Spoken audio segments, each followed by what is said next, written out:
Polity short series 1 અને 2 ને ખૂબ સારો પ્રતિસાદ મળ્યો. આ છે 2 થી જ કન્ટિન્યુ પાર્ટ નંબર 3. દોસ્તો, નંદલાલ બોઝે બંધારણના મુખ્ય ભાગો ઉપર જે ચિત્રો દોર્યા તેમાં ભાગ નંબર 9 માં વિક્રમાદિત્ય એટલે કે ચંદ્રગુપ્ત બીજો અને તેના નવરત્નો દોર્યા છે.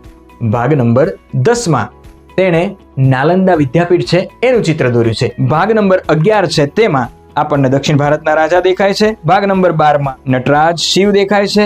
13 માં યક્ષિણી, 14 માં મુગલ વંશના રાજા અકબર, 15મા ભાગમાં છત્રપતિ શિવાજી અને ગુરુ ગોવિંદ સિંહ દેખાય છે. ભાગ નંબર 16 માં ઝાંસી કી રાણી સાથે ટીપુ સુલતાન દેખાય છે. ભાગ નંબર 17 માં મહાત્મા ગાંધીજી છે. ભાગ નંબર 18 માં કસ્તુરબા મહાત્મા ગાંધીને સત્યાગ્રહ કરવા જતા હોય એ વખતે રાજ તિલક કરે છે તેનું ચિત્ર છે. ભાગ નંબર 19 માં સુભાષચંદ્ર બોઝ, 20 માં પર્વતો, 21 માં રણ પ્રદેશ અને 22 માં દોસ્તો દરિયાનું વહાણ છે. શોર્ટ સિરીઝ ગમી હોય તો લાઈક, ફોલો એન્ડ શેર. જય હિન્દ, જય ભારત.